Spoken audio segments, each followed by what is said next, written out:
Greetings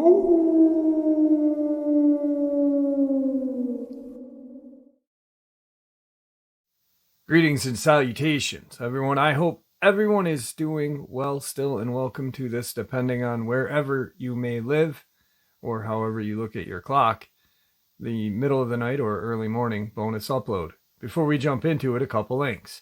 As many of you know, I rely on Patreon, PayPal, channel membership, and the merch to help the channel to continue to grow and go.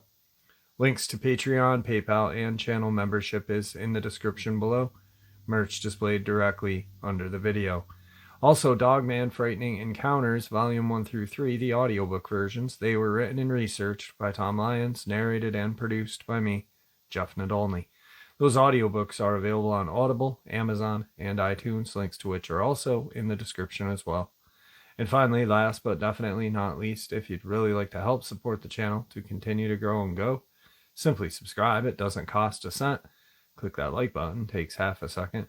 If you don't want to miss out on any of the informative uploads I put out daily, click that bell icon, and folks, please leave a comment. Why? Well, because all these things really do help the channel to continue to grow and go. And yes, folks, they definitely do matter. Now, everyone, I have taken far too much of your time. Let's jump into this middle of the night or early morning bonus upload, shall we? Alright guys, so for the last couple of months I've been really going deep down the rabbit hole of Dulce, Nephilim, reptilians, and genetic programs. So deep that I started to look and research into the 200 watchers that came down from heaven, were told to do a job for the Lord, but didn't. Then they became fallen angels. They then bred with the daughters of man, creating Nephilim. The Watchers also created genetic mutations. And I was thinking about Brad and how Brad had a very interesting experience. Now, also going down that rabbit hole, I'm starting to look at more of these kind of alien species, the Draconian or Draco, the Nordics, the Pleiadians. What if, just hear me out, what if these are not aliens? What if they are actually angels? And the Draco and the fallen one, or the Draco are the fallen ones. And then these ones that do good for humanity, the Nordics, are the archangels. The way they're described, Nordics, really does resemble biblical angels. Now that I've said my piece, let's get into this middle of the night or early morning bonus. You want me to, Jeff, would you like me to go over that, what I feel about that first, or would you like me to share my most recent encounter with you first? Why don't we go for the most recent encounter, and then, or, you know, whichever you're comfortable with. No, that's how I would do it. Yeah, okay. Let's do. I'll give you the encounter, and then you can, you know, that might jog our memory as far as what are the things that we want to talk about regarding me. But you did a great job, by the way, of sharing my encounter. You read it almost word for word, short some of my expletives, but my encounter, and I want to say first before I launch into this encounter that, you know, I did not intend on seeing a Dogman. I now live in a different state, Arizona to be exact, and I had a friend who is a Canadian who drove down here. I believe it was the middle of June. I think this happened on Friday the 17th, if my memory serves. And he came down a few days before that, and he stayed, a few days after. I think he was here about a week. And he's a hunter. And he's up in, I think he's in Saskatchewan, is the province that he lives in. And I guess there's a lot of hunting there. And he's a pretty avid hunter, mostly deer and elk and that type of stuff.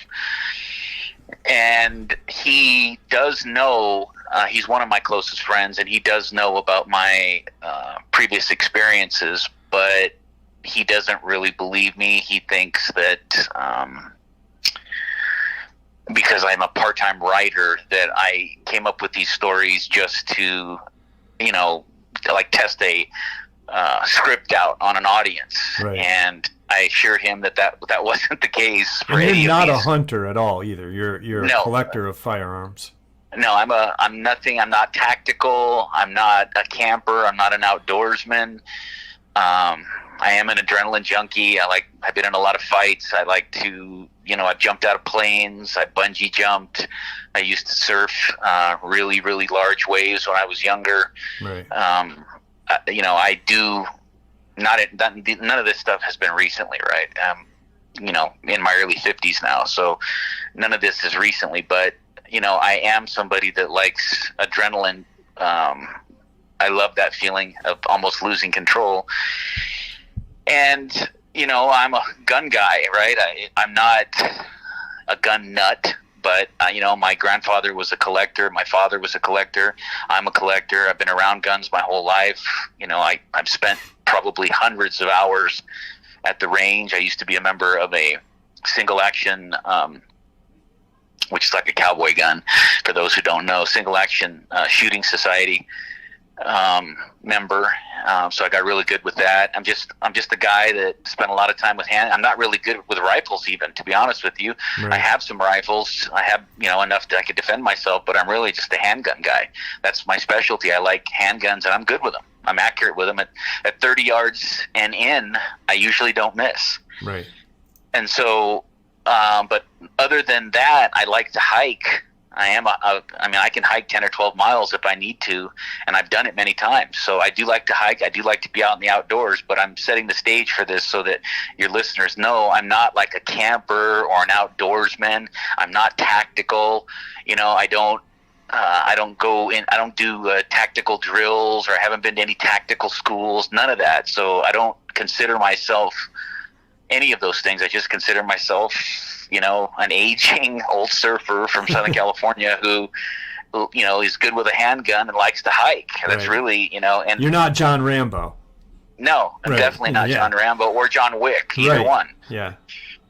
But I am somebody, though, that when somebody says I can't do something, or that I don't have the balls to do something, it puts a fire under me, and I'll see if I can do it just to say that I did it. Right. But getting back to my most recent, I just was setting the stage for some of your listeners who haven't heard me on another channel. So my buddy Kevin shows up, and he's there a few days, and he says, I'd like to do a little hunting. And so I said, okay, whatever. So I found a spot north of Flagstaff. You gave the where it was when you read it, so I won't go over that. But it was north of Flagstaff, east of Flagstaff, in some mountains that are set aside. I guess if you can hunt there. And it wasn't deer season, though, which was interesting, because I told Kevin, he had mentioned, I'd like to get a deer, but he, as a hunter, I'm sure he knew this, although he's from Canada, maybe he didn't know our laws here, but it wasn't hunting season, and I told him that. And he's got a little bit of money, so he said, well, even if I get one, I'll just, and then there's a pretty big fine if you end up shooting one that's out of season. It's pretty substantial fine. But he said, well, if worse comes to worse, I'll just pay the fine. So I said, fine. So we ended up, we found a place to go. So this would have been Friday, June 17th. So coming up on a couple of months ago now. And we got in the car and we left, I don't know, 6 or 6:30 in the morning. It was about hour and a half, maybe hour and 40 minutes to get there. And as you read, when you went over the story, we pulled into a gas station when we were getting pretty close to our destination, and we got out of the car, and we were going to go in and get a coffee and have it for the rest of the trip. And when we were walking into the mini mart, coming out, he had just come through the doors, was this old Indian man, and kind of smallish, 5'9" or so, hair in a ponytail, totally gray. When I say old, I really mean old. He was, I would say, early 80s. And he was walking directly in my path, and so out of respect, I didn't want to bump into the guy. I stepped to my right, and he had eye contact with me the entire time. And when I stepped to the right, he quickly stepped over in the same direction and got right in front of me. And he took a few more steps towards me, and he put his hand on my heart, which, needless to say, it took me by surprise. First I thought he was going to hit me, but he was very gentle. He just put his hand on my heart, and he said, "Strong spirit, but your risk taking, your recklessness," I'm sorry to guess what he said, "your recklessness and your risk taking are going to get you killed." And then he removed his hand, he smiled at me, and he walked over to his car. He was under the canopy just like our car was. In fact, I think he was in the next car over. And as we watched him, Kevin looks at me and he goes, you know that guy? I shook my head and I said, "I've never seen that guy before in my life."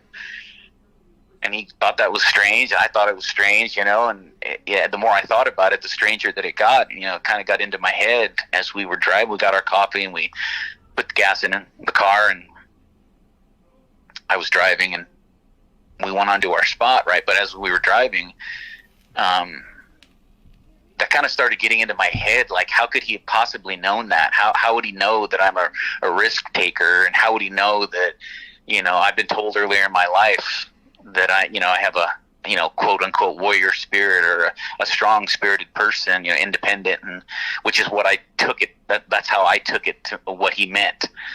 And I don't know that for sure, but that's how I took it. And, so as we were driving, Kevin mentioned that, he goes, "That's really odd that guy would say that." And I said, "Yeah, I said, I told you weird stuff has happened to me my whole life, man. So this isn't anything new." But I said, it is kind of odd that he knew that. And I don't typically believe in any of that Indian or Native American, if you will, mumbo jumbo stuff, the curses, and I don't believe in any of that stuff, really. And but I have to admit that I thought it was odd that he knew those things about me, even though we'd never seen each other before. So we got to our site, parked the car off on the side of the road, and Kevin said to me, "How you feeling today?" or something along those lines. And I said, "I'm good. Why?" And he's like, "Well, I feel like, really doing some hiking. So let's go way back up in there." I said, "Okay, whatever." And he's my age. We're both born in the same year. He's a little bit smaller than me. He's about 5'11", maybe 180 pounds. And for your guess, I'm a fairly decent sized guy. No giant, but I'm about 6'3", maybe 230, 228, somewhere in there. And he was carrying a Tika rifle, which is a very, very nice rifle, a high-end bolt-action rifle, 7mm. And then he had I think it was a CZ 9mm that he was carrying as his sidearm. And I didn't have a rifle with me, for your listeners and those listeners who have heard me before. I didn't even have a rifle on me. I wasn't carrying a long arm of any I had a 357, a 686 plus, 7-round 357 on my thigh. And as usual, I was carrying a 2.5-inch in my ankle holster that underneath my pants. That was our entire arsenal. We did not go there. I repeat, we did not go there to hunt a dogman, to kill a dogman, to even see a dogman. In fact, he and I, before that, as we were driving, we didn't even talk about Dogman. We talked about him. We talked about Dogman when he first got here. Right. We talked about it a little bit, but we didn't talk about it at all. Yeah, you were under the impression, like you stated, that, and you said, hey, if you shoot a deer, it's going to be a lot of money. You were just under the impression that you were going on a hike, and that's what your agenda was for the day. You weren't going hunting. You were just hiking with your buddy. No, I was wearing some loopholed binoculars, and he had said, and I'm not really a hunter. I've been hunting maybe twice in my life, but I'm not a hunter of any. In fact, the only thing I've ever killed is a Dogman, right? And so when we were hunting, when we were out there, he had said, "Well, you just be my eyes for me, and help me." He has a scope on his rifle. He had a really nice scope on his rifle. I think it was a loophole as well. But anyway, he said, "You just be my eyes, and you look for me. Help me find things. When you're scanning like a spotter." And I said, "Yeah, no problem." That's all we were going out there for. I just want to make that perfectly clear. I know I'm belaboring the point, but I want to make it perfectly clear. We did not have any intention of seeing, hearing, listening, none of it regarding a Dogman. It was the farthest thing from our minds when we, and like I said, we didn't even talk about it once on the trip out there or the day of this. So I'd say maybe an hour and a half or two, maybe not, maybe an hour of walking. It's probably, I don't know, around 11 at this point. Maybe, maybe a little earlier, maybe 10, something along that late morning time. And we came up. We were walking through fairly thick. It was forest, but it wasn't like when you picture forest like where you're from, Jeff. Where it's real dense and there's trees every 2 yards. Right. That's not what this was. This was like a tree here, a tree there, but there was enough of them you would still say that it was like a forest, right? Right. I guess you call it an Arizona forest. People that are from Flagstaff who are going to be listening to this, they're going to know exactly where I'm talking about. But we were walking through, and really it was a really nice day. Things were really quiet, but not as quiet as they were about to get. But they were quiet and peaceful. All we could really hear was our walking as we were going through. It was peaceful. The air was crisp. It was hot. It's June, right? It was pretty hot, but it was pleasant, very pleasant actually. And we came, I'm going to say it was an hour and a half into our walk, because I was starting to get tired. And as we were coming through the forest, we came up to this like opening, and there was to our right, and I'm going to try to describe this as best I can like I did on the other show so people can really try to picture what happened. So as we come through the forest, or a light forest we'll call it, right, to our right and up maybe a little bit elevation-wise was this knockdown tree, whatever wood, I don't know what type of wood it was. I'm not even into that. I don't know what type of wood it was, but it was like a white color, like, because it had been petrified, it looked like, and it had been there for many, many years. It was probably 50 feet, if I had to guess, maybe, 40 to 50 feet, right? And it was laying on the ground facing this open semicircled, almost looked like a stage, because there was a like a half circle where there were trees in the forest, and then there was this open area where it was just rocks and a few shrubs, but basically flat, almost like you would envision an amphitheater back in the Roman day. I was just going to say that kind of. Yeah, at Greek or Roman days, you would picture an amphitheater. It was kind of like that, and it was even elevated a little bit, not a lot, but a little bit. And then it kind of went down into a little gully, and then it was elevated back where we ended up sitting down on the log. So as we saw this, right, there was trees on the right, trees on the left, and then trees back on the far end of this semicircle, and then there were no trees. It was open. So it was almost like we could see into this semicircle, if your listeners can picture that.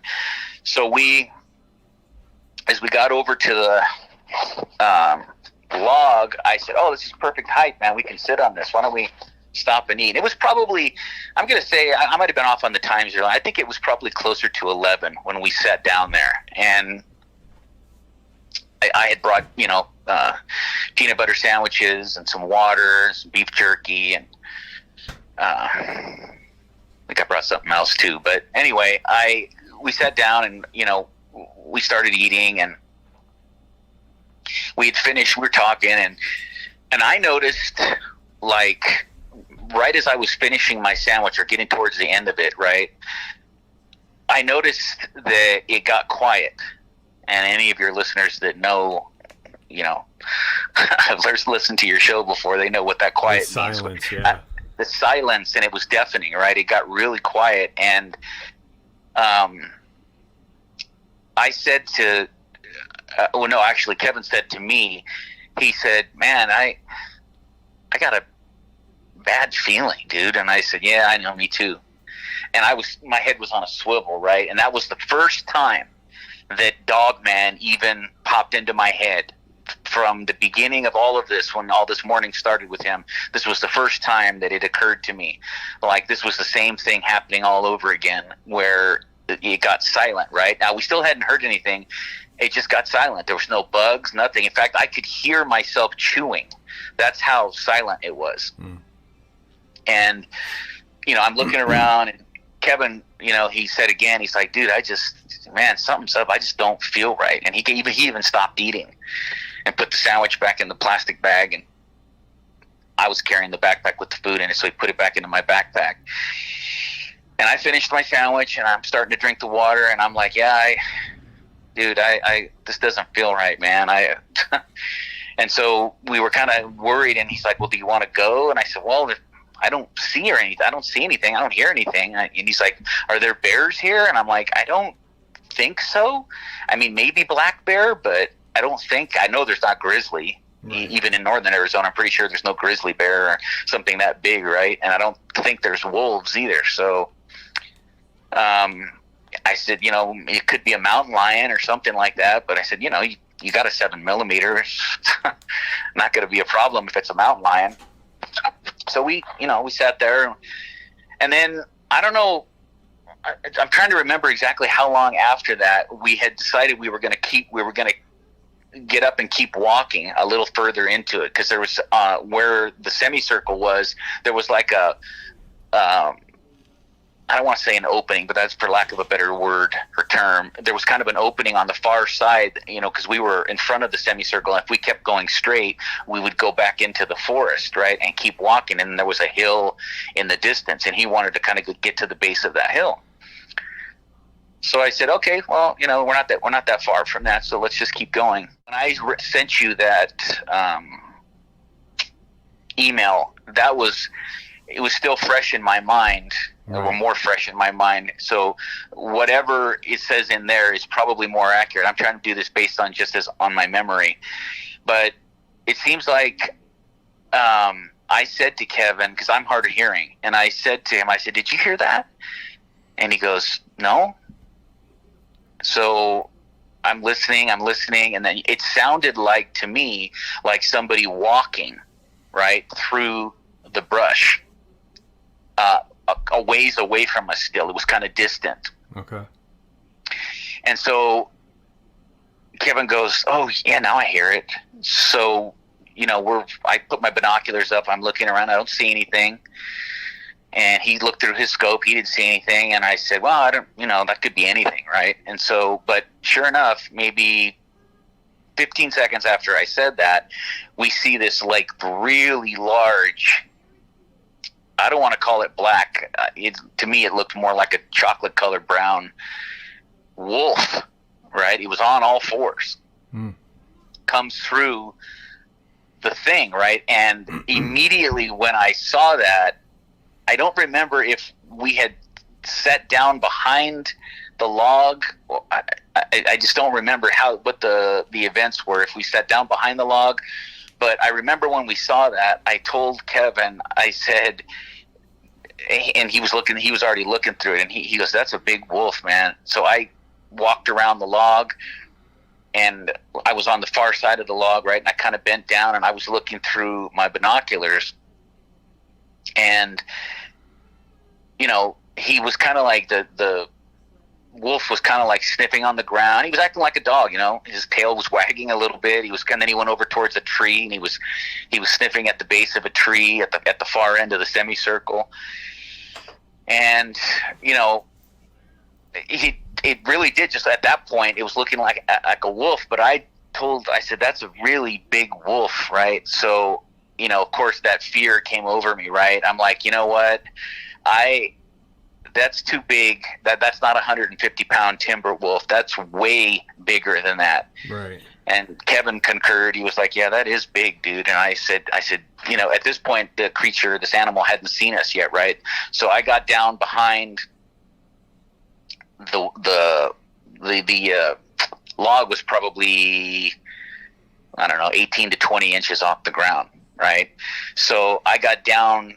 I wasn't all the way down, but I was still, you know, I was crouched down. And, you know, Kevin, as he was, you know, staring at this, I could see his face, right? And when I looked over at him, I could see that he'd never seen this before, right? Something this large before, right? And he kind of got this, like, I don't want to say he went white, but that's what it appeared to me, is that he was kind of going white on me. And as he was looking at it, you know, he turned his head and he looked at me, and he's like, dude, I don't think that's a wolf. And when he said that, I looked through my binoculars, right? And as I'm looking at this thing, sure enough, this thing, like, stands up, right? And when it stood up, I can't tell you, I think I said it in the letter or the email that I sent you, I can't tell you the fear that I had. And of course, the first thing that popped into my mind was, not again. There's no way. And that's what I told you earlier when we were talking. This is hard to believe that this could happen to somebody this many times. Yeah. I understand it's hard to believe. I get it, because I would have a hard time believing it. But here it is. Here's this animal standing on its hind legs, and now it's like sniffing into the air. And when I saw it sniffing into the air, I knew it had caught scent of us, right? And I realized at that moment that I was still within its sight. If it would have turned and looked at me, it would have seen me. So I kind of panicked, and I don't know if it was the motion of me moving so quickly to get down on my belly, or if it was the sound that I made when I hit the ground. But as I went down, Kevin was looking through the scope, right? He was just over the log, and he said that it turned and looked our way. It didn't look right at us, but it looked our way when I got down, right? So I ended up crawled a little bit to the very end of the log, because we were already pretty close to the end of it. I crawled to the end of it and kind of like lurched my body sideways so I could see around it. So I was lower, but I could still see it. I don't know if that makes sense, but so you were kind of like, you were almost laying right next to the log, kind of using that on the ground, yeah, on my elbows. Yes. Yep. Yes. I wasn't any taller than the log, so I didn't stand out, but I could still see him. Now there was brush, and there was, shrubs and stuff that were in between where our position was and where this, turned out to be a Dogman was, right? And so I would say that we were, I think I told you this in the email, but I think as best I could tell, we were about 80 yards. And so I'm trying to remember the exact sequence of events here so that I get this right. So then as we were watching it, he kind of stood up and he sniffed, and he kept doing that, right? And at one point he turned directly towards us and sniffed. And I told Kevin, I said, he can smell us. And Kevin said, he goes, is that an effing Dogman? I said, I'm not 100% sure, but I said, I'm pretty sure that it is, because I've never seen another animal stand up like that, and he seems to be walking on his hind legs. So I'm going to say that that's probably a Dogman, and we're talking in really low, in case your audience is wondering, we were talking in whispers. Right. Kevin and I were only about 4 feet apart. So 5 feet. Really quick, he is the one couple of times that you guys spoke about this, he, like you said, skeptical about it. No, he thought I was making this up. Right. He thought, even when I told him that I had killed one of these animals, he thought that I was, again, because I do a little writing on the side. I'm not a professional writer by any stretch, but I do a little writing on the side. He thought that I was testing a script. That's what he said. That Right. I was testing a script for an audience to see how they received it, and if it would maybe be picked up like as a movie or something.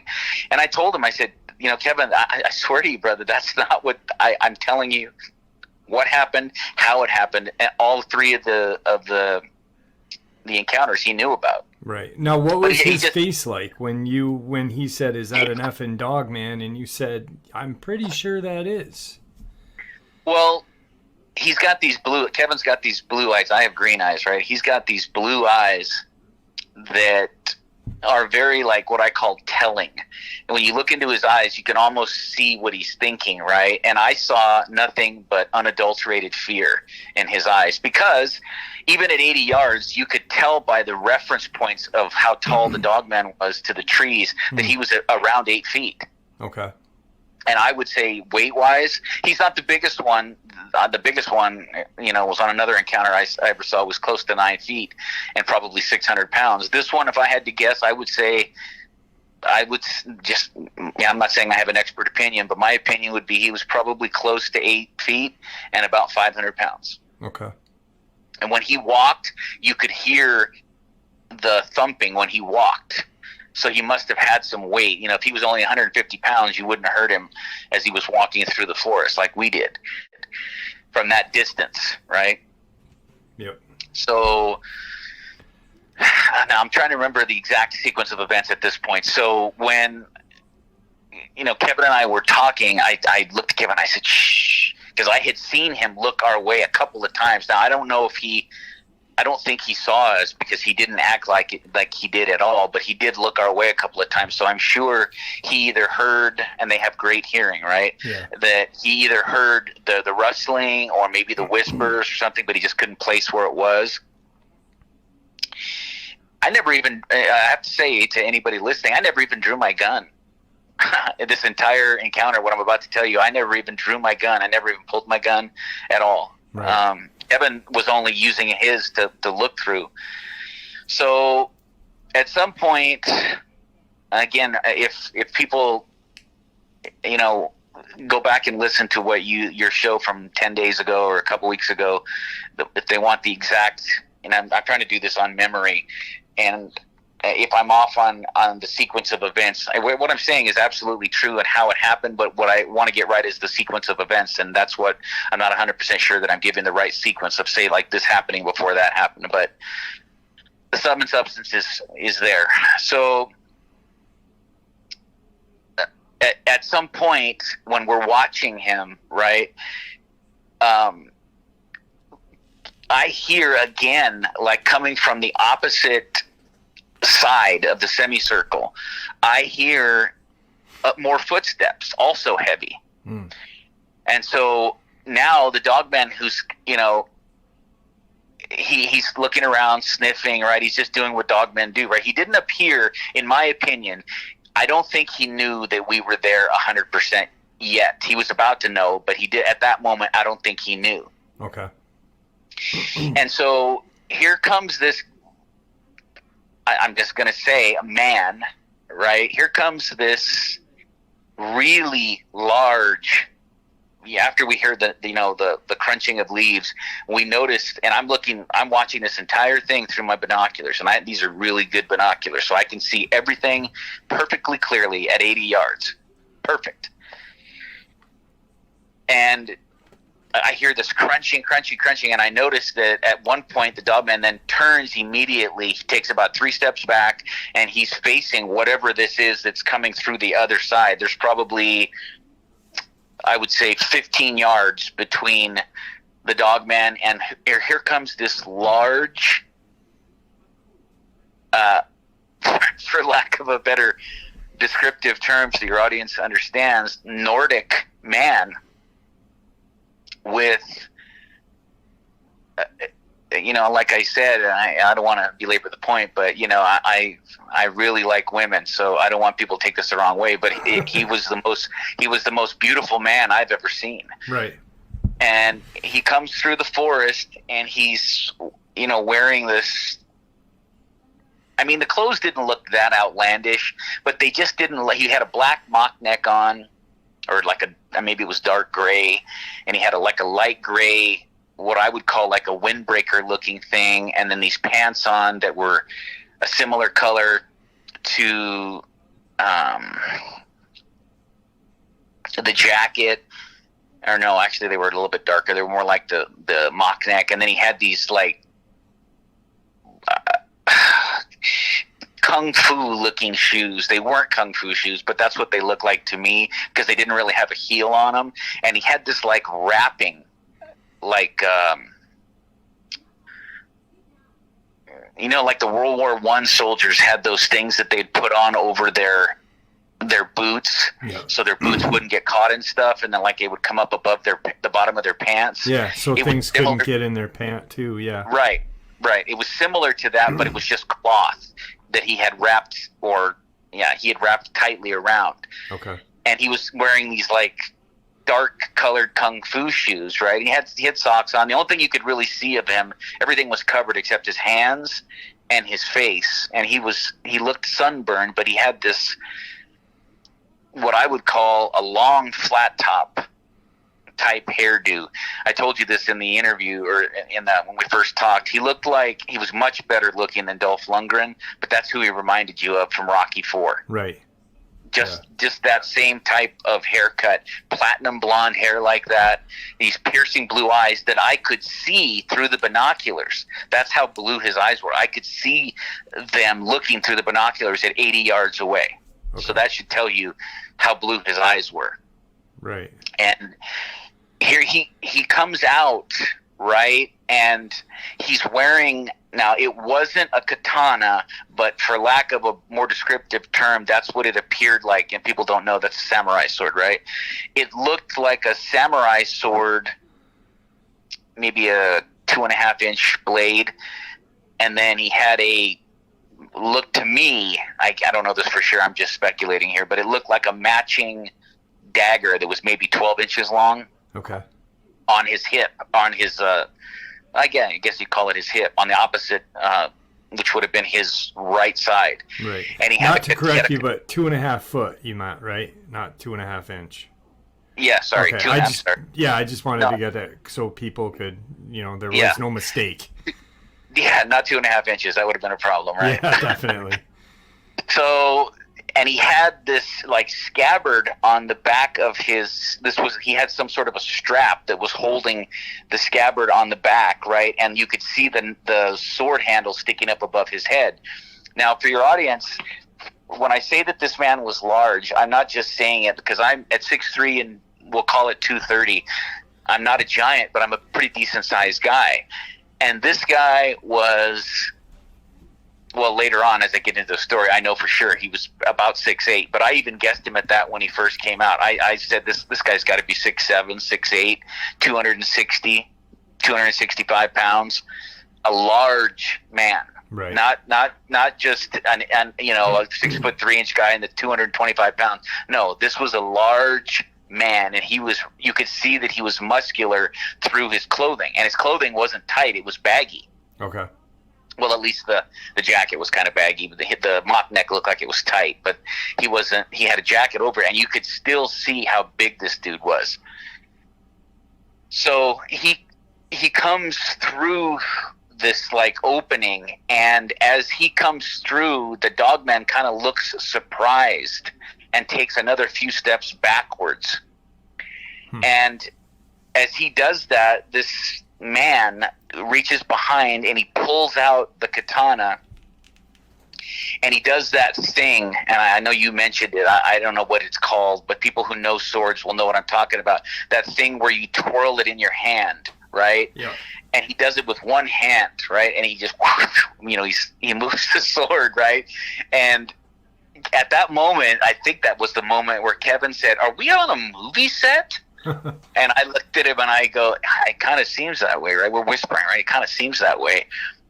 And then Kevin, I think it was a little before that, now that I'm thinking about it, but again, go back and read the story if you guys want the actual. Yeah, I'll put the link to the story in the description, so because I'm trying to get the sequence of events, but I think I'm off on that. But Kevin at some point had said, "Are we on a movie set?" And I'm like, it sure looks like it, right? But there were no cameras. There was no other people. We were totally alone. So I don't think we were on any type of a movie set, right? I mean, I just don't. But Kevin had said when this guy came out, Kevin lost his composure a little bit, and he gave away our position. And he kind of was babbling, and he's like, dude, should I shoot it? That guy's going to get killed, man. That guy's going to get killed. Yeah. And when he said that, both the Dogman and this individual looked. It's almost like we interrupted their about to be battle, and they both turned and looked at us. And I knew at that point that they knew we were there, because Kevin, he had lost control a little bit. He said it way too loud, and I knew they heard us because they looked as soon as he said it. And he said it a couple of times, and he's like, dude, should I shoot it? Should I shoot it? And I said, no, man, just be quiet. Be quiet. He kept going, and I looked at him, and I don't normally talk to my friend that way, but I could tell he was, he was scared, right? And so I said, shut the F up. And so, yeah, he's losing it at that point. He kind of gathered himself a little bit, right? And I think he said, copy that, something along those lines. And so as soon as I got him to quiet and I looked back, they were still staring at us, right? So I knew that they might not have been able to see our actual position, but they knew somebody was there at that point. Right. So the Dogman took 2 steps forward, and when he did, this man tilted his sword back and put the tip right against his forehead and closed his eyes. And I remember thinking, what? I remember my exact thought was, who in the hell is this guy? Because he seemed so calm, so like he had done this before. Right. Maybe he has, but I'm just, you don't know that when you're, you got to try to put yourself. At this point, you don't know anything. Right. Yeah. Yeah, you don't know anything. You got to try to put yourself in my shoes. Your audience should put themselves in my shoes. I'm viewing this with all my baggage that I bring, and here I am now seeing this again. I'm not involved myself, but I'm watching this much stranger event than any of my encounters. I'm watching this strange event unfold, and here's this tall Nordic-looking, Anglo-looking dude closing his eyes when he's got a Dogman 30 feet in front of him and putting the tip of his spear against his forehead, and looked to me like he was praying. That's what it looked like. And then he opened his eyes again. He did that twirl in his hand, and he pointed the sword right at the Dogman. Right? And they kind of stood, and they weren't moving. Both of them were just kind of locked in a stare. I don't know if they were thinking about what they were going to do, but then all of a sudden, it kind of took me by surprise how quick. I know how fast they are, but when you see them move, it's always, a little overwhelming to see just how quick they move, right? And he closed the distance so quickly. But what was more startling was how this guy brought the katana up to his right and slashed down, if your audience can understand what I'm saying, slashed down from top right to bottom left. And as he did it, he kind of did I don't even want to, I don't know how to explain it, but he was able to do that and move. He twisted his body and he moved. And while he was moving, he ducked because the Dogman swiped with his left hand, and he had his claws out. He swiped with his left hand, and the guy was able to avoid it, but he had put a deep gash in the chest, so deep that the Dogman put his hand up on his chest, and he turned around, and when he turned around, you could see the ray. He was bleeding from his chest big time. The Dogman and this guy were standing in the opposite places they had been when they started this fight, right? The man was on the other side, and the Dogman was on the other side, and they had squared off again. And so there was a little break in the action where they were just staring at each other. And I swear to you, I can't say for sure, but it looked to me like the dude smiled at him. Yeah. Like he looked at this creature and smiled at it, right? And you could mocking kind of smile, a mocking smile, like you don't know what's just about to happen. Right. Is what I took it, right? And so the Dogman was just like, he took his hand off his chest, and he was like, I don't know how to explain it, but he was kind of doing this thing with his hands. He was like he was shredding something, wanting to get at him, and he was growling and really loud and snarling. I mean, just frightening stuff, right? And so I look back at the man, and he's just standing there, right?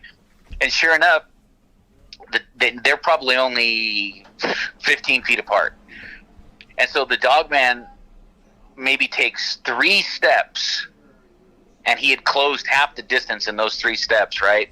And to my surprise, this man took 3 steps forward as well and drove the katana with both hands into the stomach and out up he drove it through the stomach, but it kind of went up and came out the back of the Dogman. And then as he did it, he kind of did a tuck and roll to his left, like towards us, but to his left. And the Dogman, and then he kind of turned around. The Dogman kind of spun around a little bit. And after he did this, the blonde guy actually turned his back and was looking out at us. And the Dogman was kind of going left and right and left and right. He was kind of like wavering. You could tell he was done just by looking at him, right? And the man was out, like, it was almost, I felt like he was looking at us, and he wasn't looking directly at us, but he was out looking like he was saying, to me it seemed like he was saying, did you guys see that? that was the feeling that I got, right?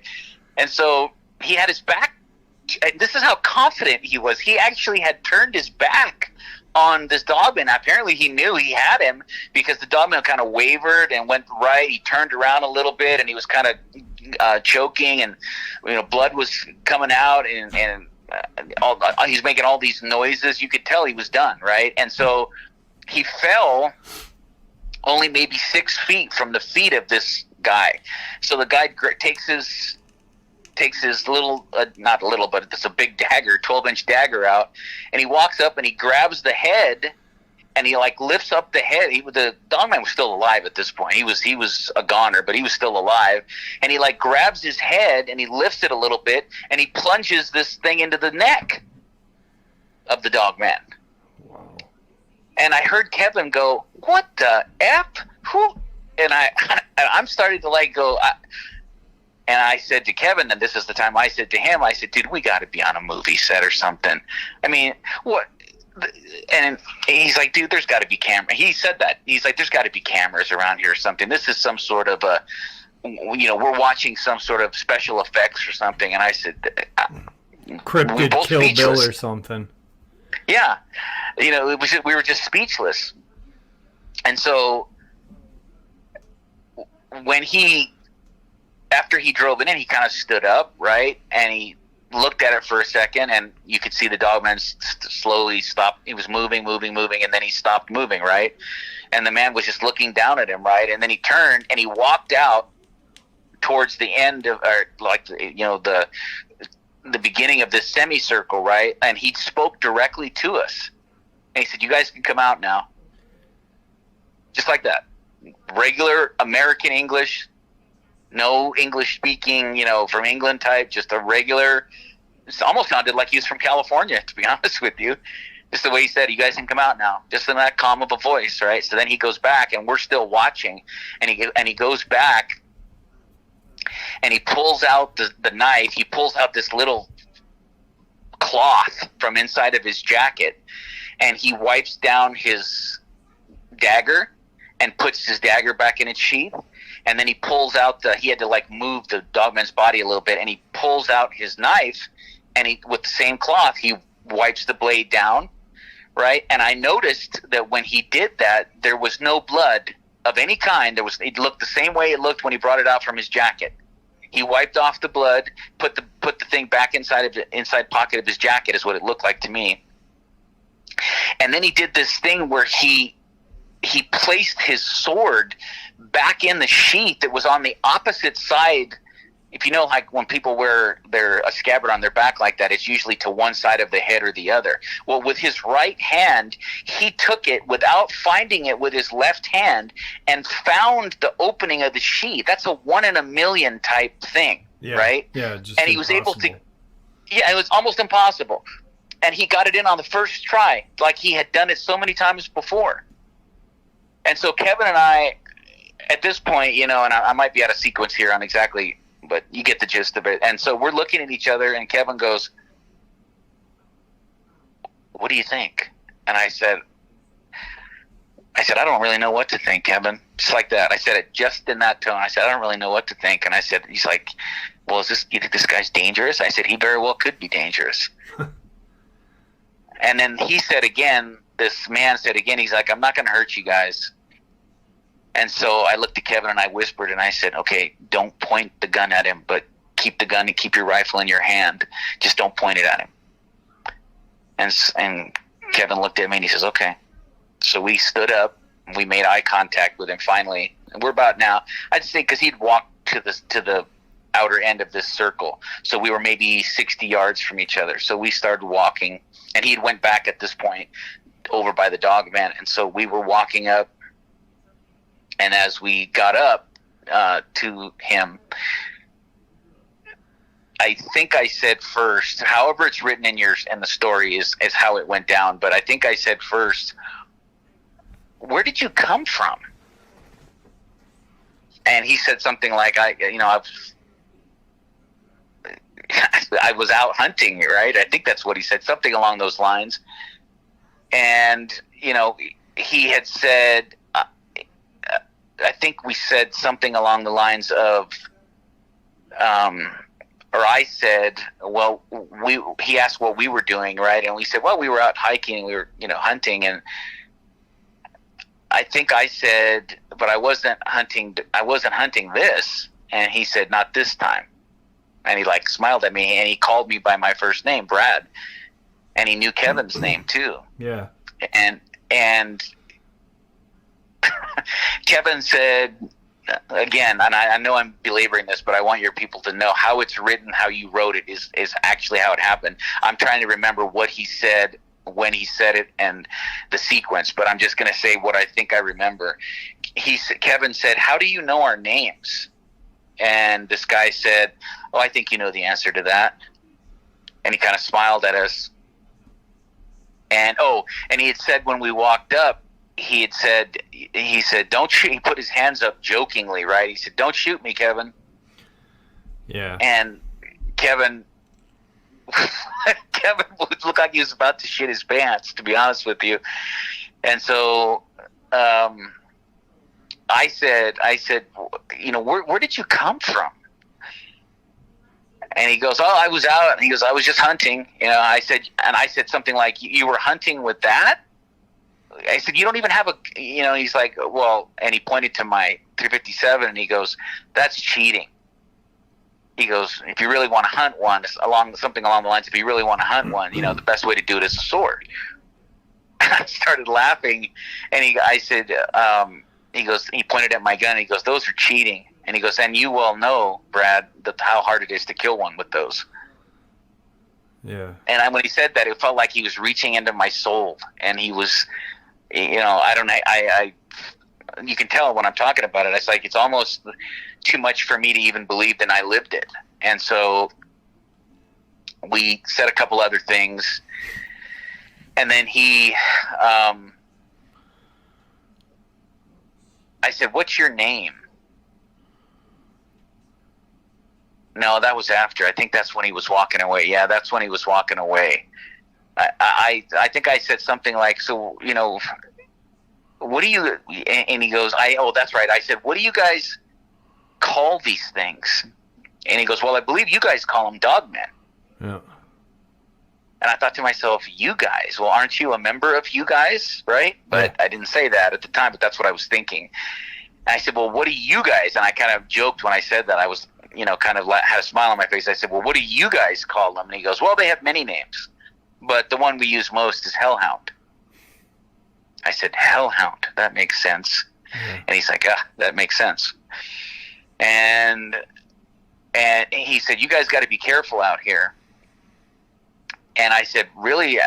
And then I don't think you wrote this I don't think I wrote this in the email, but I forgot. But he had said, he was out here for you, Brad. And I said, who was out here for me? And he pointed down at the Dogman. And I thought that's what sent chills through and I said, really? We didn't, and then I reiterated, I said, we didn't come out here to hunt this. We came out here just to hike, and Kevin wanted to get a deer or something. Right. And he's like, well, he was here. He was here because you were here. And I just kind of shook my head, and I was, I didn't know what to say. And he goes, you guys really got to keep your head on a swivel when you're out here. And I said, yeah, no shit. He kind of chuckled. And he said, well, I guess I better be getting back. And then he picked up the ankles of both legs and and like you would carry if you were going to drag something behind you, right? Some sort of a big animal, you would grab them by the heels, right? Yeah. And in this case, it wasn't a heel. You know what the Dogman feet look like, right? He grabbed them by like that thing on the back of their foot. Kind of like that ball thing at the back. Yeah, that ball thing. Exactly. That's how I would describe it too. And he started walking towards the opposite end of the semicircle, like he was going to go back into this. There was an opening on the other side of the woods. Not an opening, but there was enough room between the trees that he could walk, dragging this creature, right? And I said, so that's it? And he goes, I'll see you again, Brad. And then he got maybe 10 feet away from me, and maybe not even that, maybe 7-8 feet away from me. And the Dogman was literally at my feet. And he said, I go, so that's it? What's your name?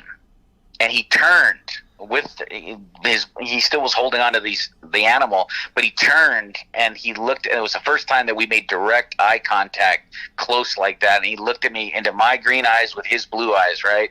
And he said to me with this quirky kind of smart ass smile, you can call me Daniel. Huh. Yeah. And I said, okay, well, and he kind of turned around and he was laughing. And I said, well, I'll see you, Daniel. That was the last thing I said to him. And as he was walking away, he yelled out over his shoulder, don't shoot me, Kevin. And then he kept walking, and we could hear him laughing as he was walking. I mean, he had a sense of humor, right? He's like, don't shoot me, Kevin. Right. And he kept walking. And about maybe 15 seconds after that, we couldn't see him anymore. And all of a sudden we couldn't hear him anymore. It was gone. That's where the email that you sent me ended. And you and I, like I said, have talked, a couple times extensively about, multiple things, but this encounter as well. And without getting into too much detail, but a lot of the subscribers that heard this had that same feeling that you did, that Daniel was an angel. I don't believe in, I know that you may, or some of your listeners may believe in the ancient alien thing. I don't believe in the ancient alien. I believe that, without getting biblical, but Yahweh our God is God, and he has angels, and they look like this based on this research that I've done. Not every single one of them's blonde, but they always appear as Caucasian men with green or blue eyes in my research. And I have to say, as soon as I saw him, as soon as he came into my view, and you know how that old saying is, whatever your gut tells you when something first happens is usually right. Right. And my gut feeling was that this was an angel, because, okay, Jeff, he was too big. I'm not saying there aren't men that size. There's plenty of men in the NBA. Yeah. There's plenty of men in the NFL that are that size, but they're not perfect like him. Right. He was perfectly proportioned. The face, like he had his teeth were like so white that they gleamed in the sun. Right. He had the perfect lips, the perfect straight, Anglo nose. His ears were small. He had a small forehead with a full head of this platinum blonde. One blemish on his hand, because all I could see was his hands and his face. But they had no blemishes, no freckles. He didn't even have any face hair, now that I think about it. He had no face. It didn't even look like he had a beard shadow. Okay. It looked like there was no shadow, but he was sunburned, so I could tell that he'd been out in the sun before. So is it possible, to any of your listeners, is it possible that this was just some dude? That was just some badass dude? Yes, it's possible. It's also possible that we stumbled upon some hoax or movie set thing, and we just didn't realize that we were involved in it, and they brought us into it, I guess you'd say, and we, Yeah, but you'd think you'd hear it, Yeah, we would have heard people. we would have heard people, and we saw no cameras, and we looked too. After I even spent time after Daniel had left, I spent time like looking around, like, is this being captured on film? Right. What, I was looking around. It wasn't. This was a real incident. I mean, I can't say with 100% certainty. You can't say anything for 100% certainty, but I can tell you that this individual was perfect in every way. Like I said earlier, I've never seen a more beautiful man than this. Right. Any woman that saw this man would have said, "My God, he's perfect." Right. And not only that, he was huge. This dude was a badass. And by the way, he was more than 260. After when I got up close to him, he was at least 40 pounds heavier than me.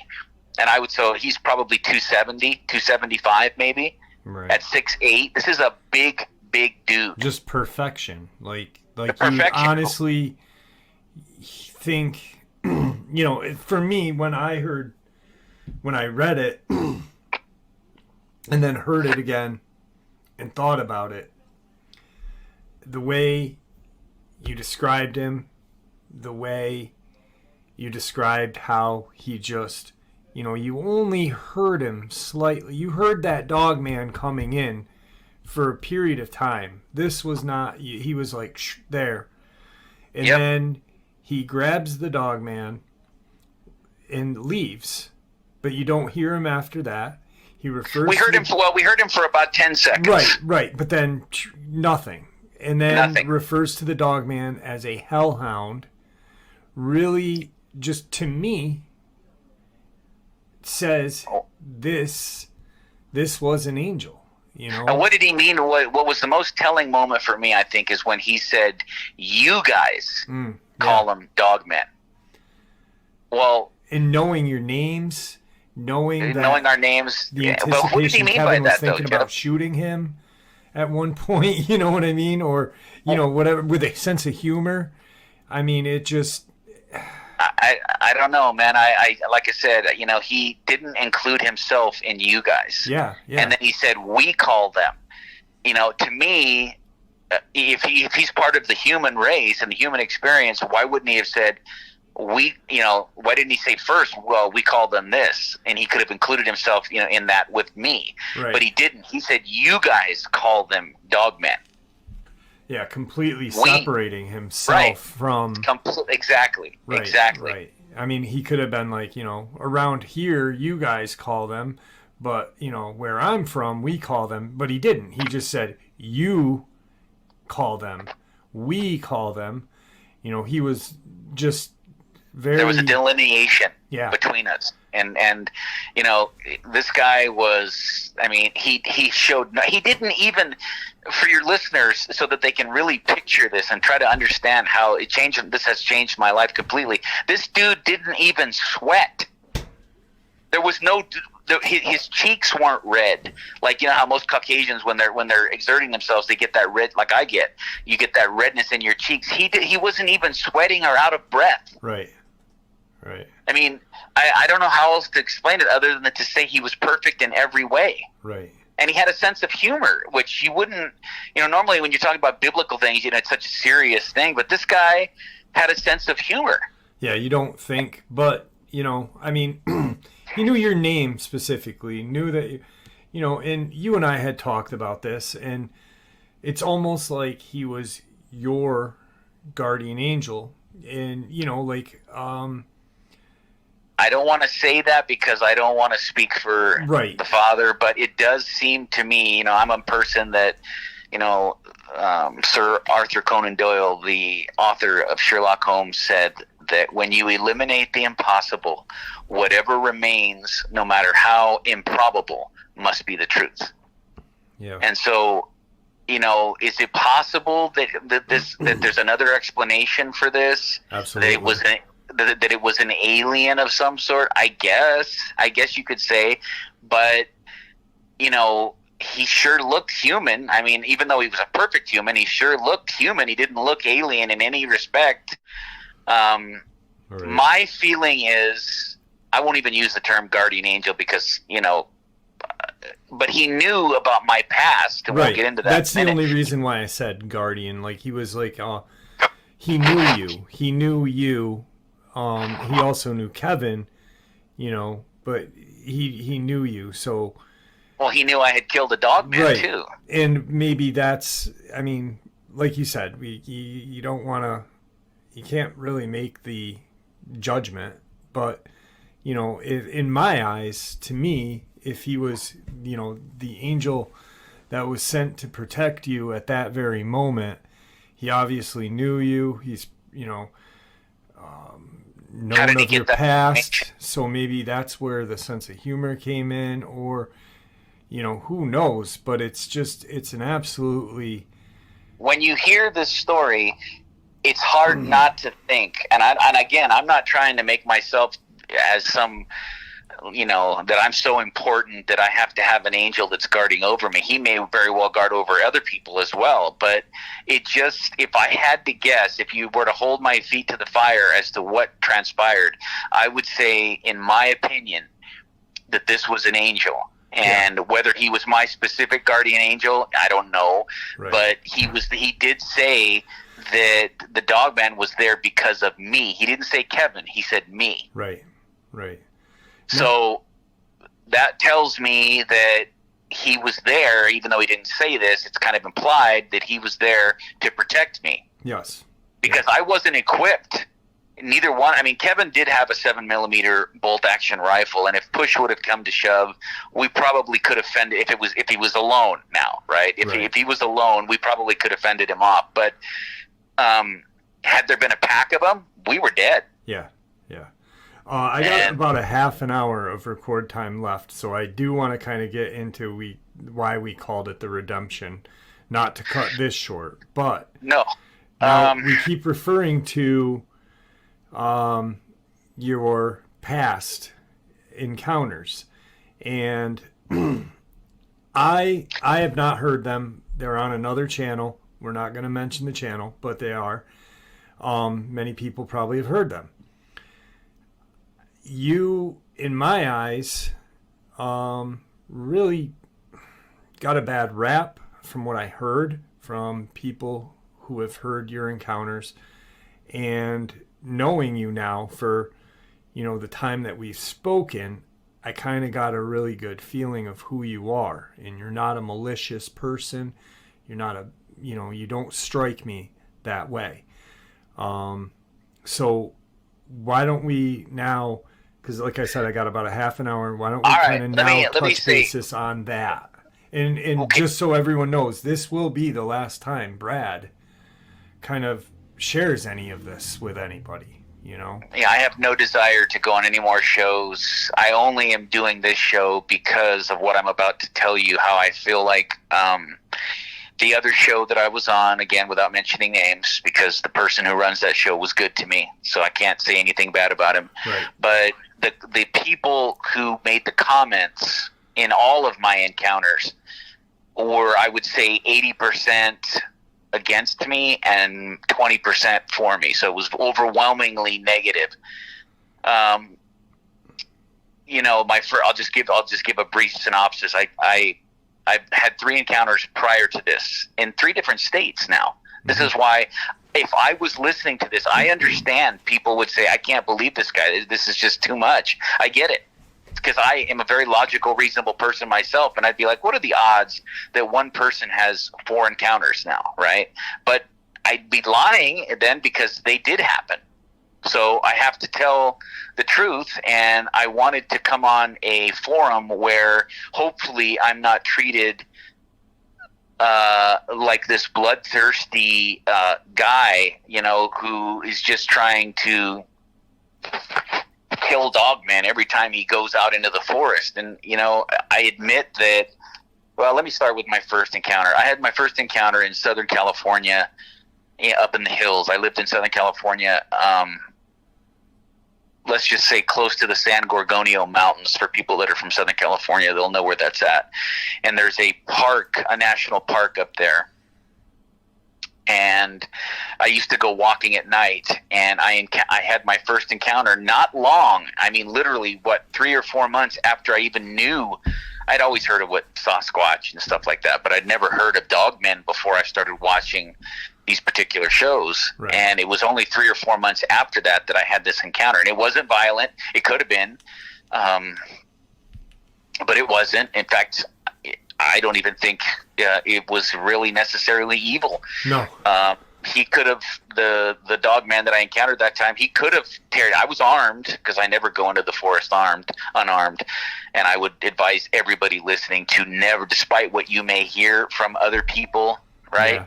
I would never tell anybody to go in the forest unarmed. Well, period. really quick too, is my subscribers know I go out in the woods where Tom Messick disappeared, and the majority of them say, I hope you're armed.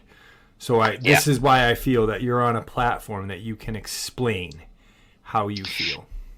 Yeah, I do feel that, it's lunacy to tell people to go into a forest at night unarmed. Yes.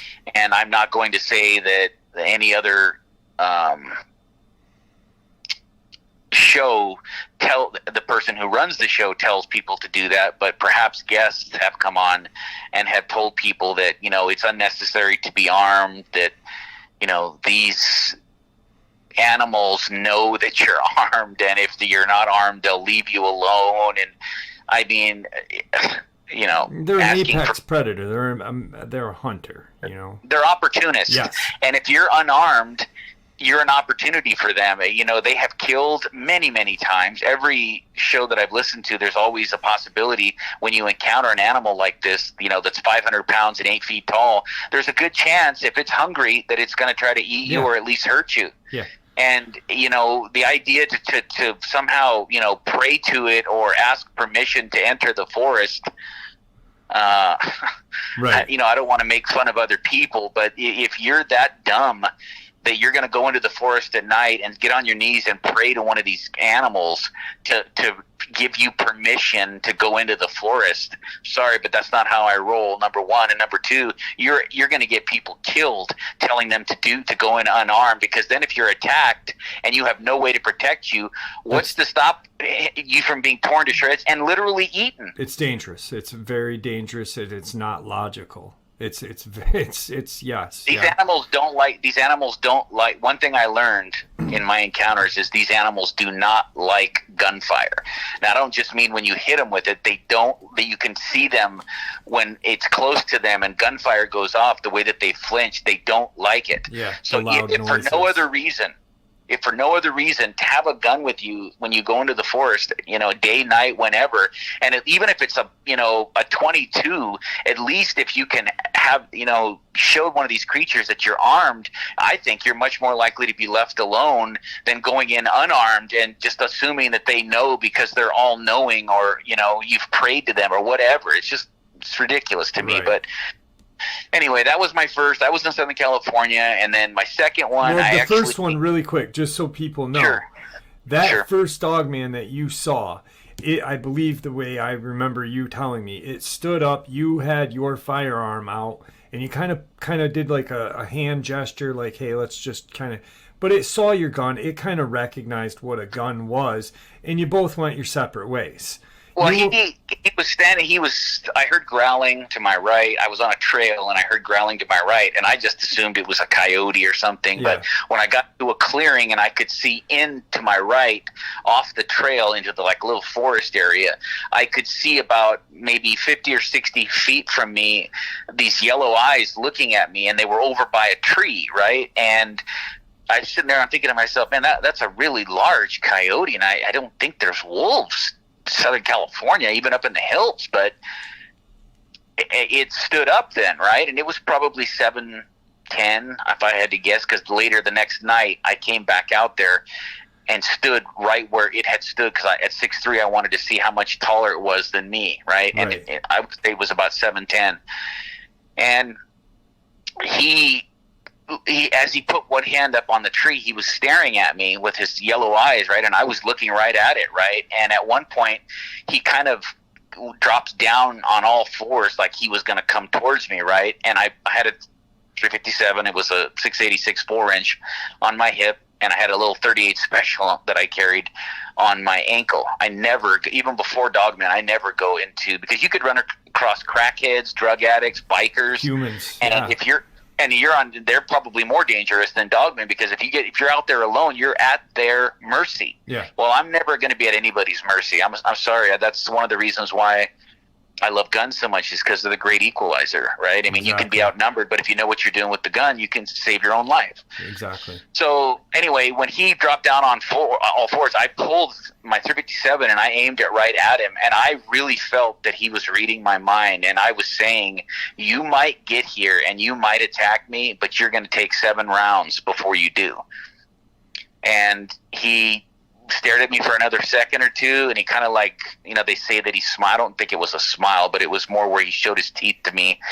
And then he kind of stood back up again, and we had a moment where we were just looking at each other, and then I don't know, maybe 30 seconds, he was holding the tree. We were looking at each other, and then he dropped down on all fours. I'm just giving the cliff notes here. I'm not giving the whole story because we're on time budget. And then he dropped down, and he looked back at me once again as he turned around, and I looked at him, and then he did this jump. He took a few steps. He did this jump where it was like he looked like 30 foot almost. He jumped away from me and to the right, so I couldn't see him because he was behind trees, right. And he was gone.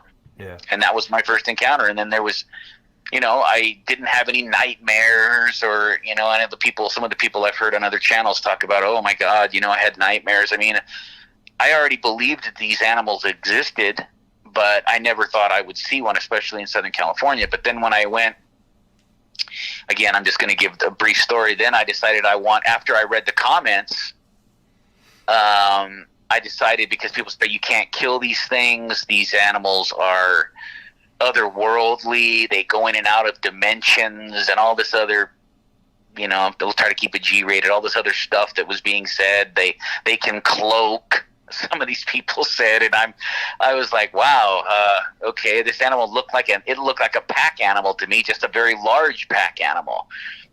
And so I made a decision that I didn't read those comments, by the way, for several months. But when I did, it kind of struck me the wrong way. And like I told you, when somebody tells me I can't do anything, it puts a fire under my ass. And I say, well, if you guys say I can't do it, then I'm going to do it, right? And so some of the people who made the comments, now again, 20% of the people were like totally on my side, like, leave this guy alone. He's an adrenaline junkie. Yeah. But the other 80% were like, you can't kill these animals. They're supernatural. The idea of hunting one, because I had mentioned in the pre-interview that I wanted to go hunt one, that like I thought that was going to be like my last, as I'm in my early 50s now, I thought that was going to be like my last big adrenaline. Yes. I don't speak for people, and I hate when people do it. But I want to say this, and I said this to you. When you're an adrenaline junkie like yourself, in your 50s at the time, you're getting older. You've surfed, you've skydove, you're into firearms. A lot of people who are into firearms and are adrenaline junkies go on big game hunts. Okay? They go across the ocean in Africa, hunt lions, hunt hyenas, whatever, dangerous animals. Yep. You wanted to, I'm not speaking, once again, I don't like speaking for people, but you're not uber wealthy. You're not like Thurston Powell III. You're going to go and, put your elephant gun on your shoulder and, do this. But you were like, you can't kill these things. Okay, yeah, I've got firearms that can. I want to see if I can, because adrenaline junkies. And once again, adrenaline is a drug. So you were just like craving kind of that rush, that feeling. Well, it was that coupled with the fact that people had said you can't do it. Right. And so I put together a team, a guy that had worked for me in the past who was a long-range, actually won some tournaments, long-range shooting tournaments, and then a Marine that I met in Oklahoma where my mother lived at the time. And we now live in Arizona, but time she lived in Oklahoma, and I went out and I met this Marine who worked for my stepfather, who's now passed away. And I put together a little team, and we decided that we were going to go hunt one. And long the short of that is that we went out and we found a pack of Dogman exactly where Mark, the Marine that I was with, who had been wounded in Iraq, he had told me when I brought it up to him about the Dogman and my encounter. He had said that he had seen one and he knew where they were. And I said, well, do you think you could find it again? And he's like, yeah, I know exactly where it's at. And this is in southeast Oklahoma in the Ouachita Mountains. I think that's how you pronounce it. I got in trouble for that too, mispronouncing the name. I'm not Indian, so I do too all the time when I mispronounce things. I got laid into because I mispronounced the name of the mountain range. But anyway, so we went hunting and we severely injured one and then wounded 3 other ones. Turned out we thought there was one that we were hunting, right, that we had saw up on a rock. John, the guy that was the marksman, actually it wasn't Mark, it was Mark who saw it originally, and then John and I came over and I looked through my binoculars and John was looking through his scope and found maybe 600 yards away that there was this was the biggest one I ever saw. It was probably 9 feet tall and 600 pounds. Right. Huge animal. And John put 2 4.16s in it. Now he didn't get it in the head, even though we thought we got it in the head and it was dead. And I was going over to do what I had planned to do, which was to cut the hands, because I knew these animals are too heavy to move, especially for 3 guys. I was going to cut the hands and the head off and put them in my backpack. Proof. So I could that they exist. Proof. I know it's kind of gruesome, but that's what I was going to do. That's what everybody wants, right? Everybody wants proof that these exist. Yes, and I was going to try it, and that was another thing. That was the whole point. I got accused of being this bloodthirsty guy that just wanted to kill something. I've never killed anything. I've never been a hunter. I've gone hunting a couple of times, but I never killed anything. And the only time I had a chance to kill a deer, I couldn't pull the trigger on it because I didn't want to hurt the deer. But these are not woodland creatures. These are not little furry animals that you can take jerky out into the woods and feed. No. These animals are apex predators that will kill you under the right opportunity. I'm not saying that they kill every time. There's lots of times they don't. But they are opportunists. They kill our livestock. They've killed people. They have terrorized people. So I don't feel bad that I wanted to prove that they exist, and I was told that there's no way, and I kind of believe now that the person who told me that there's no way you're going to prove that they exist because the government doesn't want us to know about them. Right. I believe that person was right about that they really don't want to let us know that these animals exist. But I don't think it's because the economy is going to collapse. I think it's because nobody would visit national forests, national parks, and number 2, nobody would visit national parks not well armed. And so they don't want, since our government is anti-gun, they don't want people running around with AR-15s and M1A 308s on their shoulder all the time and look like soldiers walking through the national park. But by all rights, these animals do exist, and that's exactly what we should look like, especially if you're going deep into the forest. I'm not saying you have to dress like that all the time, but if you're going to go deep into the forest and you're going to be away from a lot of people and you're on your own, you should be heavily armed. Absolutely. In my opinion. Absolutely. So anyway, to make a long story short, we didn't kill any of these dogmen. We gave it a great shot. We wounded 4 of them. I personally wounded 1 with my handgun. I had a Glock 10 millimeter. I had other handguns with me, but I used a Glock 10 millimeter, and I hit one about 5 times, 6 times. And Mark wounded 1 with he had an AR-10. He wounded 1, and then John not only wounded the 1, he wounded a second one that was coming up behind me that I didn't see. Yeah. And I'm telling you that part of it because on the 3rd encounter, and then we made it out of there, and the commenters after that were, oh my God, this guy's trying to kill dogmen. These are creatures that should be left alone. They should not be hunted. These are spiritual animals. And look, I'm not saying that it's not possible that there's other types of dogmen that are more spiritual, I guess, if you want to say that. But what I saw, my opinion is, and based on my encounter, these are just pack animals. Right. There's some sort of a hybrid pack animal. And in my opinion, they're the result of the fallen angels thousands of years ago taking and splicing men's DNA with wolf DNA, not ancient alien stuff. I'm talking about the fallen angels, literally, like the biblical story that, because there's some parts of the ancient alien they have right, in my opinion. It's just that they don't call them angels. They say they're aliens. But right. I believe that they're angels, and they were doing, they were trying to corrupt Yahweh's creation, and this is how they did it, by mixing all the DNA. And that's why we have pictures of these animals on the hieroglyphs. This is why we have stories Anubis. of these in the Middle Ages. Yeah. Yes, Anubis, and this is why we have stories in the Middle Ages. I don't believe, and no offense to your listeners, but I don't believe in werewolves. I believe that all those sightings back in the Middle Ages were dogmen. Yeah, like I don't think any of my subscribers believe they transform. That's 100%. That's a theoretical and biological impossibility. Yeah. Yep. Because you would destroy the flesh. There's no way that you could go back. If somebody did change like that, it would be one time, because there'd be no way that they could go back, because they would have torn the skin to shreds. Yeah. We literally we're coming up on time. I want to make sure that you get your last part out. Okay. So the last encounter was in August of 2021. I was leaving Oklahoma. My mom and I were moving. I take care of my mother, and we were moving back to Arizona, which is where she's lived, all of her property. And I went with a guy named Mike. I'm just giving you the short story here. I went with a guy named Mike. He's like a camper, outdoorsman, not really a hunter. He hunts occasionally, but he's more like family. Good friend of the family. He also worked as a handyman for my stepfather, and the 45 that he was carrying when this happened was a gift from my stepfather. Right.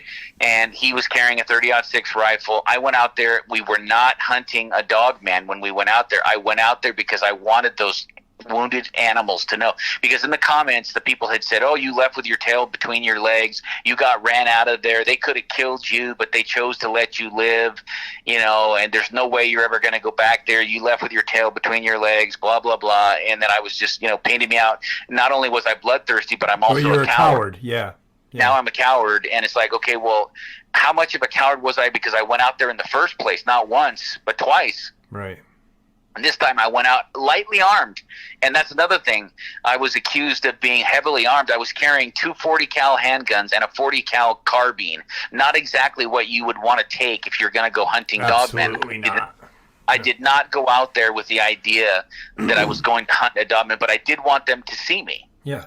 I wanted to stand in front of them, or at a distance anyway, and let them smell, because they know your scent, supposedly. And I wanted them to know that I had the balls to show up again after what I had done, because we had inflicted a lot of damage on them. Yeah. And suffice to say, I saw one. The opportunity presented itself. I know we're running out of time, so I'm just giving you the short part here. It presented itself. I did not intend on killing one, but the opportunity, right, there's that word again, opportunity presented itself when I could see that it was by itself. He wasn't in a pack. And, I tried to make contact with it, and I saw that it had a circular scar on its what would that be? Its right shoulder. And that's where John had hit it with a 416. This wasn't the one that took 2 416s. This is the one that John hit that was coming up behind me. He hit it in the shoulder. When you guys were leaving. Well, right before we were bailing out of there, right. When we realized that it was 5 of them and it was too many. Yeah. And we were bailing out of there, and he hit it, and he hit it so hard he knocked it, and it went behind a boulder or a tree, I guess, whatever it was, and we never saw that one again. I didn't think he killed it, and obviously he didn't. If that is the same one, I don't know that for sure. I don't know if it was the same one, but I think that it was, because it was in the exact area that we were in. Right. So I ended up killing one. I chased one down. I fired at it. At first I tried to communicate with it, not, in a big way, but I said, hey, it's me. And I knew when he looked into my eyes, I could see there was recognition. And I fired at it. Well, I tried not to fire at first. I just wanted to get up close to it. I wasn't pointing my gun at it, but he dropped and was about to come toward me. So I, let him have it. And I hit him 4 times, and then he started to run to my right back into the forest. I hit him. I fired 4 times more at that point, but I only hit him twice in his back, and there was blood everywhere. I followed him into the forest, and at that point, some of the people making comments said, see, at that point, I could have let him go and not followed him. I defended myself, and I could have just left. Right. Yeah, that's true. I could have, but at that point, I had committed. Yeah. I had committed. I said, you know what? I've already wounded him. I think I can kill this son of a bitch. Also, really quick, too, for the people that, you've already wounded it. So by you hunting it down and killing it, you're also, for those people that, you're putting it out of its misery. For those people that, that's how I saw it. That's how I saw it. You started, you committed, let's finish the job. Yeah, and I had a feeling that I could, and so I ran in after it, right? And I was, thinking about, should I put another magazine in? I didn't. I went with what I had. I had a 6-hour P226 is the gun that I used. I sent you a picture of it, with a 13-round magazine, and I had one in the pipe when I started, so I had 14 rounds. Later on, afterwards, when I ended up killing it, we counted the wounds because we pulled the body out to take pictures, and we counted 12 wounds. So I must have missed it 2 times because I didn't have any more bullets in my gun. Right. And then after I wanted to say something that was like smart and funny, or smart ass to this creature, because I've been told that they can understand our speech or the way that our voice, the tones of our voice, what we're trying to say, right? So I looked at it, and I was trying to think of something really like kind of witty. Deep and witty to say, and I couldn't. I could only think of those words from Samuel L. Jackson in Kong Skull Island when he's talking to King Kong, and he says, "Man is king." So I bent down my face only like 4 feet from its face, and I said it was still alive, and I said, "Man is king." And then I lifted up the gun, and I put the last 2 rounds into its head and killed it. Right. And then my gun slid open and locked, and I put another round in. Well, right before that, though, Mike had come up right behind me, and I, being aware that these are pack animals, I swear to you, there was a fear there when I turned around that there was another one standing there, and I almost put a bullet in his head. And I remember telling him driving home how close he came to dying that day. Right. The adrenaline was so out of control, and I was shaking so much, I almost killed my friend. Yeah, yeah. All right. And then really quick, we're almost on time, but I wanted to emphasize for you the redemption part, because I don't and you don't feel that you did anything wrong. No, I don't feel I did anything wrong, other than, I decided to take a risk that maybe I shouldn't have taken for my own safety. Right. But it's my life, and I enjoy pushing the limits. Yes. I've always enjoyed that, and that's why I did it. And, like I said, I'm more scared of what happened after I killed that creature, having the pictures erased from my phone. Yeah. You want to share that quick before we...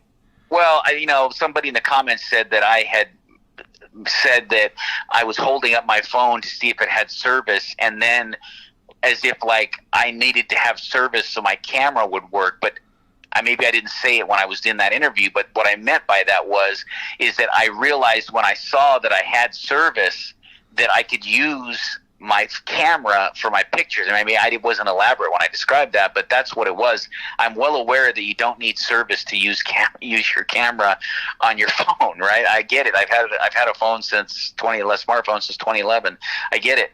But anyway, they had said that I was exaggerating, or, then I told the story about how the scariest part wasn't the Dogman. The scariest part is when we got in the trunk, when I escaped and we were driving away, Mike and I, the guy that I was with, were smiling at each other because we thought we had about 20 pictures of these animals. Yeah. So even though I didn't have a hand or a head, at least I had pictures with my foot in every picture to show scale, right? And when we got in the truck, the pictures were gone. All Right. 20, not one remained. And the key emphasis point on that is there was service, and the only way they would be able to access your phone is if you had service, and we're only talking about one entity that wants to There's keep no these money. things a secret from us. Right. We don't have to say what entity, Right. but everybody who has half a brain should know there's only one group or organization that would have the ability. And people said, well, how did they know? And I believe, this is my opinion, that some of these animals are chipped. And when they die, they're alerted to it. Right. Absolutely. There's no other explanation, in my opinion, for it. But I just feel overall that the majority of the people, because I know we're running out of time, the majority of the people who heard these interviews made me out to be either one of two things: a bloodthirsty killer, or this guy that's just, I made up this entire story and that I did it just for, I guess for attention. But I don't need that attention. If I really wanted attention, I would give my real name. Right. You're not gaining anything out of any of these I'm not gaining anything out of this. No. There's no money involved. These are real stories that really happened. And as far as bloodthirsty goes, I'm saying here and now, I have never killed any animal other than a dogman. Right. Hunting. You couldn't even kill a deer. You couldn't kill a deer because you didn't want to hurt it. A deer. Right. No, I didn't want to hurt it. But these animals are different. Yeah, yeah. Before we end, I just want to I want to just say this, that you emphasize on opportunistic and things like that. Hyenas are opportunistic. It'd be no less than going in the desert or some part of Africa where a hyena is, and almost getting attacked by one of them. You would shoot it to protect yourself. Yes, you did go hunting one, but these things have killed multiple people. There's multiple accounts of these things killing people, terrorizing people. The livestock. one thing, livestock. The one thing that in Palmyra, Maine, a family was circled. The one thing that you did, and you just admitted to it, was you risked your own life. Everyone else that was with you was signed on to it and knew what they were getting into. You didn't risk their lives. They came as men of their own, but you risked your own life. That was the only stupid decision that was made that could be called stupid. Other than that, I've known you, like I said, for a brief amount of time, but we've talked for, God, the first night we talked 3-4 hours almost. It was a long time. And tonight we talked about this, we talked about other things, and I got a good feel from you. And I don't see you as a bloodthirsty, maniac. I don't see you as a coward. I feel like, you wanted to do something that most people want to do that won't do it, though. Right. I'm just all I have different than other people. The only difference is I'm no better than anybody else. The only thing that sets me apart, like that Indian said, is that I'm reckless and I'm a risk taker. Yeah. That's it. And I did put other men at risk, but they knew going in. It wasn't like I lied to them. I told them exactly what we were doing, because there were some commenters that said, well, you put those other men at risk. But wait a minute. I told them what we were. It wasn't like I said, hey, we're going to hunt bunny rabbits. Right.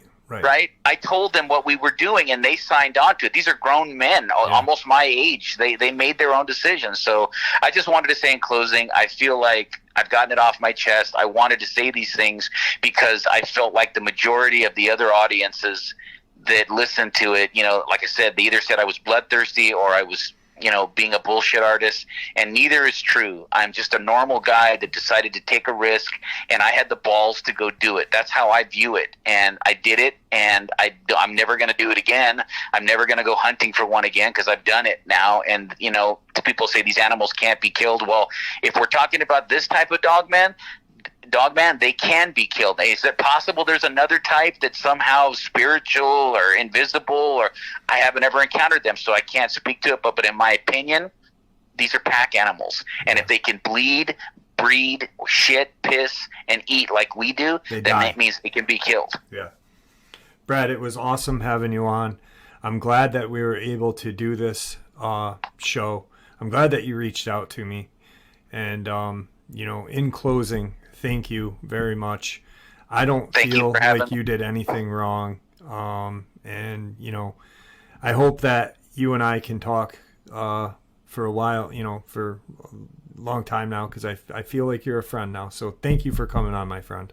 You're welcome, and I really want to say in closing that people, Jeff's a good guy, and he's an honest guy. He gives you a fair shake. He doesn't direct you or tell you what to say, and he lets you just tell the story. So, and he's a good guy. So, to any of you listeners, you're listening to a good person, and I won't be doing any more Dogman stories. I've had my fill, hopefully, right? But I just wanted to get this out, because I'm never planning on doing any more shows or talking about this again, but I just wanted to speak my piece, and Jeff gave me the venue to do that. So thanks, I appreciate it, buddy. No worries. Thank you. Don't hang up, because I want to talk to you a little bit after. Okay. All right, folks, that was the middle of the night or early morning bonus upload. Just really quick. I do not have favorite interviews. I don't have favorite experiences. There's something about Brad's interview, though, that made me think, that keeps me thinking. I didn't, like I said yesterday or 2 days ago, I didn't lend or put too much thought into the cryptid religion connection until Brad. And after which got me really looking at different avenues of things. And I really do like this interview quite a bit. So I hope you guys did as well. And with that being said, thank you for supporting the channel. It is, after all, your support that keeps the channel growing and going, and what gives people a place to share their experiences, ideas, and theories, judgment and ridicule free, simply treated with the respect that we all deserve. Thank you. Everyone stay safe, happy, healthy, and ever vigilant, keeping an eye on our children, pets, family, friends. These creatures are real. They are out there, and they are dangerous. Share this information with those you love and care about, and it may just help save their lives someday. Until next time, never stop asking questions, never stop searching for answers, and God bless.